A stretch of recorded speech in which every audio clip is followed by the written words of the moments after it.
ሰላም ሰላም እንዴት ናችሁ? በያላችሁበት ሰላማችሁ ብዝት ይበል። የጮራ ዩቲዩብ ቻናላችን ነው። ታዲያ ከእንቅልፍ ስንነቃ አፋችን ለምን መጥፎ ጠረን ይኖረዋል? እስቲ የሚሆንበት ምክንያት ነው። የአፍ ጠረን ሁሉንም ሰው የሚያጠቃ የተለመደ ችግር ነው። በዓለም ላይ ማንም ሰው ጠዋት ሲነቃ መልካም የአፍ ጠረን ኖሮት አያውቅም። ለጠዋት የአፍ ጠረን መከሰት የተለያዩ ምክንያቶች አሉ። ከነዚህ መካከል የአፍ ንጽህና ጉድለት፣ ጥሩ እንቅልፍ አለማግኘት፣ የተወሰኑ ምግቦችን መመገብ፣ ኢንፌክሽን፣ ስር የሰደደ በሽታዎች፣ አንዳንድ መድኃኒቶች፣ አለርጂና ማጨስ ይገኙበታል። ትክክለኛው ምክንያት ለማወቅ የግል ምርመራ ማድረግ ያስፈልጋል። ዋናው ምክንያት ይህ ነው። በምንተኛበት ጊዜ አፋችን ስለሚደርቅ የተለመደው የምራቅ ምርት ይቀንሳል። አፋችን ሲደርቅ ደግሞ መጥፎ ጠረን የሚያስከትሉ ባክቴሪያዎች ያለምንም ቁጥጥር በብዛት ይራባሉ። የጠዋት የአፍ ጠረናችን በጣም መጥፎ የሚሆነው በዚህ ምክንያት ነው።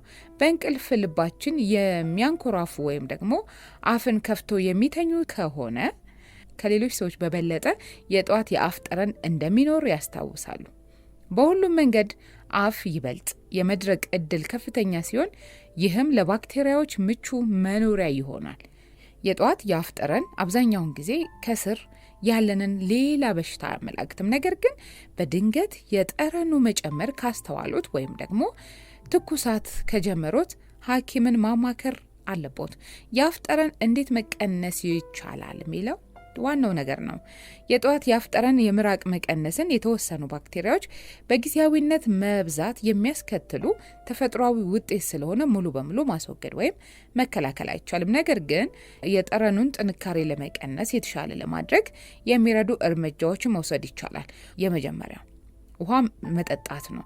ካልጋ አጠገብ ውሃ ማስቀመጥ፣ ጠዋት ስንነቃ ወዲያውኑ ትንሽ መጎንጨት፣ ማውራት ስንጀምር የሚኖረውን ጠረን ይቀንሳል። ማታ ከመተኛታችን በፊት ጥርስን ለ2 ወይም ለ3 ደቂቃዎች መቦረሽ፣ ማጽዳት፣ ጥሩ የምላስ መፋቂያ መጠቀምና አልኮል በሌለው የአፍ መግሞጥሞጫ የባክቴሪያዎችን እድገት በእጅጉ ያዘገያቸዋል ማለት ነው። እነዚህን አድርጉና ሞክሩት። ሌላ ደግሞ የእናንተ ተሞክሮ ካለ ማጋሩን። ታዲያ ብዙዎቻችን ከእንቅልፍ ስንነቃ የአፋችን ጠረን ለምን እንደሚቀይር በትንሹ ይህን ይመስላል ማለት ነው።